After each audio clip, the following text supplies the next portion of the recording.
Assalamualaikum warahmatullahi wabarakatuh. I'm Firdauz. I'll be presenting a paper entitled Social Media Visual Framing Towards Political Participation and Analysis on Bersih 2.0. So as reflected in the title, this is a study on Bersih movement. That is a popular movement that's happening in Malaysia, circa 2007 until 2018. Right. Some overview of the study. In recent years, the world has witnessed a significant growth of social media usage in which users share information in various forms. So basically I think that goes without saying that we all been using social media to do our everyday life. And it includes businesses, social, religion, and also politics, okay? In fact, some studies has been done and found out that social media played a central role in shaping political debates in the Arab Spring in 2011. And the events that followed after that prove a significant relationship between social media and social movement. In fact, in Malaysia, quite an extensive study by Malaysian scholars have proved there is indeed significant relationship between social media and voters' behavior. You can see that in PRU 13 has been coined as social media election. And the recent PRU 14 has witnessed the powerful role of social media in galvanizing attention towards political participation. So this research is in relation to the role of visual in social media of social movement organization and its relation on how it can influence the social media users. Okay. Some problem statement that I've identified. The symptom is the rise of online social movement in Malaysia, like from 1998 Reformasi, Hindraf, Occupy movement. People have been using social media as a medium to spread ideas and so on. And this movement expands using social media, and it is a growing trend until now. But the problem is the Pew Research Center indicates a rise in visual communication among frequent users of social media, but there are indeed lack research on how visual in social media can contribute to the participation in social movement among the public. Okay. So furthermore, if you can see in Malaysia itself, the success of anti-government movement utilizing visuals like Fahmi Reza and Zuna, they are internationally recognized.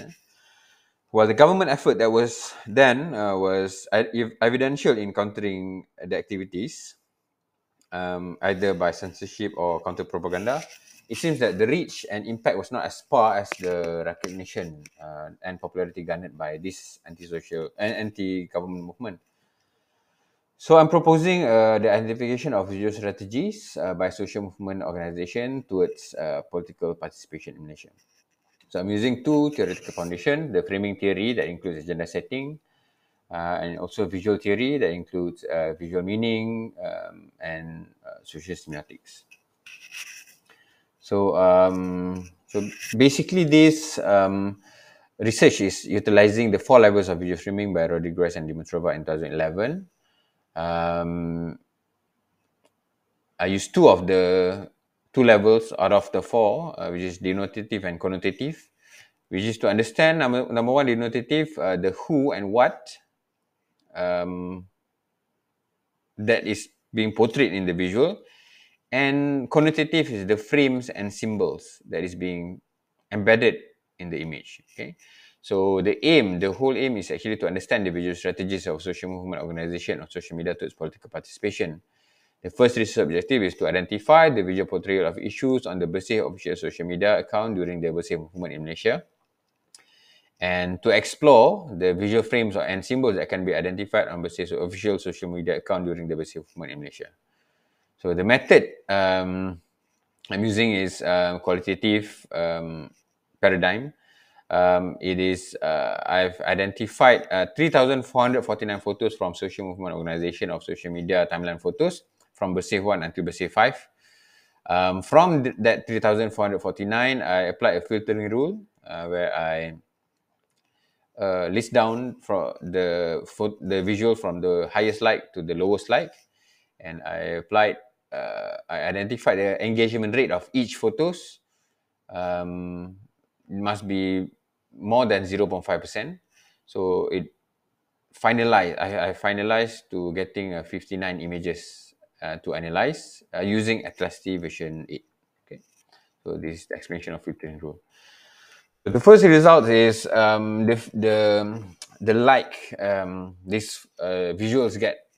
As we can see here, the highest like photos um, happens during the night of actually the Bersih 4 event. In the Bersih 4 event is on the 30th of August 2015. So people have been um, crowding Dataran Merdeka since 28th of August. So you can see that the picture that is being shared during that time was getting so many likes lah. Right, so there's the first result. And these are the visual forms. So I've identified from 59 visual, 29 out of it is in the form of photos, 23 out of it in the form of posters, and the rest are links, infographics, screenshots, and video screenshots. Okay, so these are an example of sample 1 is posters, sample 2 is also posters, sample 3 is photos, and sample 4 is also photos. Okay.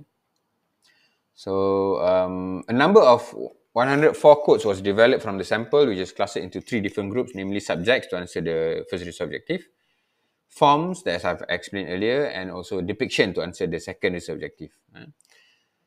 So analysis on the denotative level of visual framing found 61 dominant subjects that were shown in these images.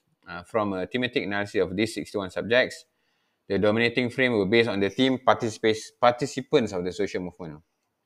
So we can see that in these photos, it is portraying visual protesters, crowd, and protests. These are the most frequent element, with each appearing at least more than 20 times. Okay, so these are example of pictures that is portraying crowds. Okay, so the participants of social movements. So majority of the photos are showing these kind of photos. Lots of people showing solidarity. And second most dominant theme that was detected was important individuals related to the movement. Photos for and depiction of politicians and activists appears at least more than 5 times. So the one that appeared the most was a negative portrayal of Datuk Sri Najib Razak, while individuals from the opposition during that time, like Tun Mahathir, Anwar Ibrahim, and so on, was positively portrayed. So popular activists like Fahmi Reza, Maria Chin, and also Ambiga were also positively portrayed in an almost heroic fashion. So this is an example. Sample 7, we can see the negative portrayal of Datuk Sri Najib Razak. Sample 8, Fahmi Reza. And sample 9, a heroic portrayal of Tun Mahathir during that time. Okay. So the second research objective is quantitative. On the quantitative level, the findings reveal that most of the images induce implicit messages such as solidarity and call for action. Analysis on the implicit nature of the images revealed that many of them depict crowds, mostly trying to elicit the feeling of solidarity. So pictures of crowd trying to elicit the feelings of solidarity and unity. Okay. So some of the posters were straightforward in sending messages to persuade the masses to join the protest, while some of them tend to educate the masses, like in infographics, trying to reveal the dysfunctional elements in the electoral system. However, despite some elements of mockery, it is interesting to note that despite of all this mockery and cynicism, most of the images were interpreted as having a positive connotation, like peace, unity, solidarity, and motivation, respect, and fairness. Some showed neutrality, remembrance, discussion, and so on, whilst very few showed negativity, like violence, crime, unfairness, and injustice, although there are some. Perhaps this is because this movement is trying to tone down the voice of the visuals, as protests and movements such as this is not usual in Malaysia. So they are trying to get people to join the movement by portraying some positive elements. If there is too much negative elements like hatred and so on, perhaps it will just hinder people from joining the movement, right? So as a conclusion, an effective visual portrayal of issue is important in this day and age of social media, especially if a certain social movement or individuals tries to invite or persuade audience towards their cause or ideology. Image has a stronger impact on framing relative to textual because they are less invasive and they need less cognitive load or understanding and learned skills. Visuals are seen as a powerful tool of conviction because they are often received as objective truths, while only selective constructions of reality are simultaneous. These findings provide sound insights on visual framing and how it influences society, thus provide a basis for stakeholders or anyone who wishes to address their viewers effectively through visuals. All right. So thank you very much. Assalamualaikum warahmatullahi wabarakatuh.